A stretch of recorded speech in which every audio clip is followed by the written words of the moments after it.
Hello বন্ধুরা, welcome to only sports booth. তো এই ভিডিওতে একটু গোল্ডেন বল নিয়ে আলোচনা করবো। গোল্ডেন বল কি শুভাশিস বোস পেতে পারে, তো সেই বিষয়টা নিয়ে আলোচনা করবো। তো তার এই মরশুমে স্ট্যাটিস্টিক কীরকম আছে, তো সেই বিষয়গুলো নিয়ে একটু আলোচনা করবো।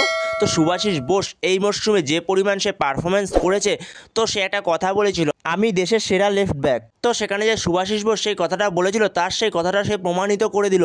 তো সেখানে সে এই মুহূর্তে যে দেশের সেরা লেফট ব্যাক, সেটা সে প্রমাণিত করে দিল আবারও।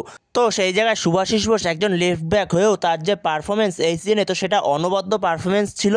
তো সেখানে যদি এই মরশুমে শুভাশিস বোসের স্ট্যাটিস্টিক দেখা যায়, তো সেই জায়গায় শুভাশিস বোস এই মরশুমে মোট 21টা ম্যাচ খেলেছে। তো 21টা ম্যাচের মধ্যে ক্লিন শিট রেখেছে 12টা, 44টা ইন্টারসেপশন করেছে, 41টা ট্যাকেল উইন করেছে, 137টা ডুয়েলস উইন করেছে, 47টা এরিয়াল ডুয়েল উইন করেছে, 11টা ব্লক করেছে, 104টে রিকভারিজ করেছে, 6টা গোল করেছে, একটা অ্যাসিস্ট করেছে, মোট 7টা গোলের অবদান রেখেছে এই মরশুমে একজন লেফট ব্যাক হয়েও। 52টা ক্লিয়ারেন্স করেছে, 1483টা পাস খেলেছে, 813টা সাকসেসফুল পাস খেলেছে, 16টা চান্স ক্রিয়েট করেছে।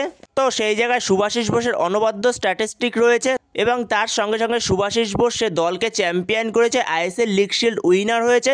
তো সেখানে এই মরশুমের গোল্ডেন বলটা শুভাশিস বোসকে দেওয়া হতে পারে। তো সেখানে শুভাশিস বোস কি পেতে পারে? তো তোমাদের মতে কী মনে হয়, শুভাশিস বোস কি এই মরশুমের গোল্ডেন বলটা পেতে পারে? তো আমার তো মনে হচ্ছে শুভাশিস বোসকে দেওয়া উচিত গোল্ডেন বলটা, সে যে পরিমাণ পারফরমেন্স করেছে এই মরশুমে। তো সেখানে শুভাশিস বোস কি পেতে পারে? তো তোমাদের মতামত অবশ্যই কমেন্টে জানিও এই বিষয়ে। তো বন্ধুরা, এই ভিডিওতে এই পর্যন্তই। তো এই ভিডিওতে এই আপডেটটা নিয়ে আলোচনা করার ছিল। তো ভিডিওটি ভালো লাগলে অবশ্যই লাইক, শেয়ার, সাবস্ক্রাইব করতে ভুলো না। তো নেক্সট ভিডিওতে দেখা হচ্ছে, ততক্ষণের জন্য বাই বাই।